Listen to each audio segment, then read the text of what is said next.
Hello everyone, welcome to techno school. आज के video में हम लोग पढ़ने वाले हैं पैलिंड्रोम नंबर का प्रोग्राम। तो देखिए, पैलिंड्रोम नंबर होता क्या है। ऐसे नंबर जिसको कि आप रिवर्स करो तो भी वो सेम ही हो, उसको हम लोग पैलिंड्रोम नंबर बोलते हैं। For example 545। अब इसको चाहे सामने से देखें या फिर रिवर्स करके देखें, ये 545 ही रहेगा। तो ये है पैलिंड्रोम नंबर। इसी तरीके से 1 to 1 ये भी एक पैलिंड्रोम नंबर है। ठीक है, तो इसका प्रोग्राम बना के देखेंगे कि अगर कोई यूज़र को इनपुट करता है तो हम चेक करेंगे कि वो नंबर जो है वो पैलिंड्रोम नंबर है या नहीं है। तो सबसे पहले कुछ वेरिएबल्स डिक्लेयर कर लेते हैं हम लोग। तो सबसे पहले मैं एक नम वेरिएबल डिक्लेयर करता हूँ। ठीक है, देन टेम्प करता हूँ, देन रिवर्स की वैल्यू मैं 0 पे सेट कर देता हूँ, एंड देन एक और वेरिएबल बनाते हैं हम लोग रिमाइंडर नाम का। अब मैं इन सब का क्या क्या काम रहेगा वो आपको बताऊंगा, बट उससे पहले हम लोग क्या करते हैं, एक मैसेज दे देते हैं यूज़र को, system.out.println, और मैसेज क्या दे रहे हैं यहाँ पे, enter the number. Okay, and अब नंबर जो है उसको इनपुट कराने के लिए हम लोग क्या स्कैनर क्लास का यूज़ करते हैं। तो न्यू स्कैनर, और इसके अंदर जो पैरामीटर होता है वो होता है system.in।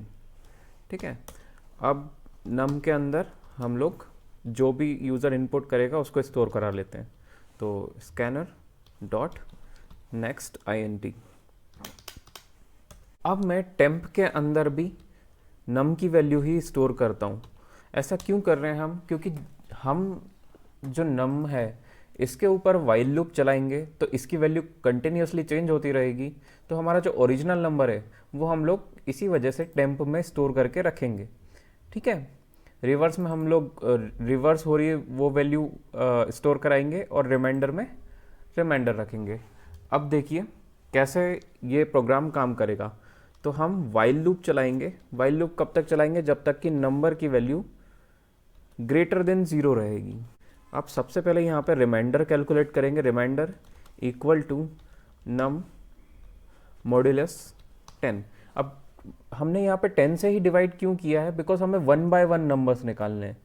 ठीक है, तो जैसे ही मैं नम मॉड्यूलस 10 करूँगा तो यहाँ पे फॉर एग्जांपल 545 इंटर हुआ था, तो मॉड्यूलस 10 इक्वल टू क्या आ जाएगा, 5 आ जाएगा। राइट, इसी तरीके से अब हम क्या करेंगे, reverse equal to reverse into 10 करेंगे, एंड देन प्लस रिमाइंडर कर देंगे। अब इसका क्या लॉजिक रहेगा, सबसे पहले हमने रिवर्स की वैल्यू 0 सेट कर रखी है, तो 0 इंटू 10 0 प्लस रिमाइंडर की वैल्यू जो भी होगी वो उसमें प्लस कर देंगे। फॉर एग्जांपल यहाँ पे जब 545 लिया था तो रिमाइंडर की वैल्यू 5 थी, तो रिवर्स की वैल्यू भी क्या आ जाएगी, 5 आ जाएगी। राइट, एंड देन लास्ट में num equal to num divide by 10 करेंगे। क्यों, क्योंकि हमें एक एक वैल्यू हटाते जाना है। राइट, तभी तो हम रिवर्स कर पाएंगे। तो अब देखिए ये लूप कैसे चलेगा। यहाँ पे 545 हमने इंटर किया, 545 इज ग्रेटर देन 0, तो लूप में आएगा हमारा जो कंट्रोल है वो। फिर हम रिमाइंडर कैलकुलेट करेंगे, तो remainder equal to num modulus 10। 545 modulus 10 तो क्या आएगा, 5। अब रिवर्स की वैल्यू हमने इनिशियली 0 पे सेट कर रखी थी, तो 0 इंटू 10 0 प्लस रिमाइंडर की वैल्यू 5 है, तो 5 आ गई यहाँ पे। अब देखिए num equal to num divide by 10, तो जैसे ही हम लोग नम डिवाइड बाई 10 करेंगे, 545 डिवाइड बाई 10, तो उसकी जो वैल्यू आएगी वो आएगी 54। बिकॉज ये इंटीजर है तो ये पॉइंट की वैल्यूज तो लेगा नहीं। राइट, अब सेकेंड टाइम इटरेशन चलेगा, 54 इज ग्रेटर देन 0, यस, तो फिर से लूप के अंदर आएगा। अब रिमाइंडर, अब यहाँ पे क्या होगा, रिमाइंडर की वैल्यू अपडेट करनी है। राइट, क्योंकि नम की वैल्यू भी चेंज हो गई, तो 54 मॉड्यूलस 10, तो रिमाइंडर की वैल्यू आएगी 4। अब देखिए यहाँ पे रिवर्स की वैल्यू थी वो क्या थी, 5 थी, तो 5 इंटू 10 50 प्लस 4 रिमाइंडर की वैल्यू। राइट, तो इसकी लेटेस्ट वैल्यू हो गई 54, एंड इस पे 54 डिवाइड बाई 10, तो नम की अपडेटेड वैल्यू हो जाएगी 5। अब देखिए नम की वैल्यू 5 है, ग्रेटर देन 0, यस, फिर से लूप के अंदर आएगा, रिमाइंडर इक्वल टू 5 मॉड्यूलस 10 हो जाएगा, राइट। तो 5 मॉड्यूलस 10 की वैल्यू होती है 5, ठीक है। अब यहाँ पे 54 थी हमारी रिवर्स की वैल्यू, तो 54 इंटू 10 540, 540 प्लस रिमाइंडर की वैल्यू क्या है 5, तो ये क्या हो जाएगा 545 हो जाएगा। एंड देन लास्ट में नम की वैल्यू क्या होगी 5 डिवाइड बाई 10, तो इक्वल टू क्या बचता है 0, ओके। तो इसका मतलब क्या है कि हम जब ये 0 हो गया तो लूप के बाहर आ जाएगा हमारा प्रोग्राम, रिवर्स में जो वैल्यू स्टोर हुई है वो क्या हुई है 545, राइट। और टेम्प में हमने ओरिजिनल नंबर को स्टोर कर रखा था, तो हम एक इफ कंडीशन के थ्रू चेक करेंगे कि if temp is equal to reverse, right. Reverse के अंदर क्योंकि रिवर्स वैल्यू स्टोर कर रखी है हमने, तो हम क्या करेंगे प्रिंट करेंगे system dot out dot println. अब प्रिंटलन में क्या करेंगे, वैल्यू प्रिंट करानी है हमें पहले तो, right. Temp plus then is A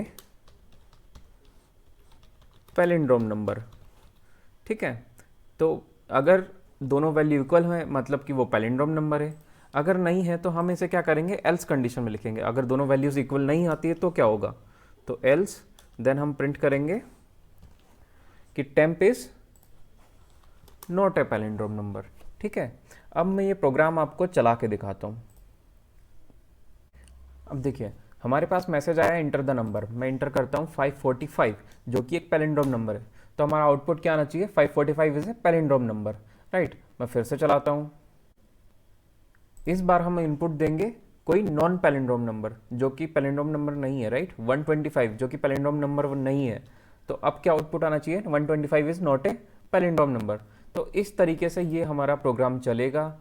I hope आपको ये प्रोग्राम समझ आया होगा। If you like my video please like and subscribe my YouTube channel. Thank you so much.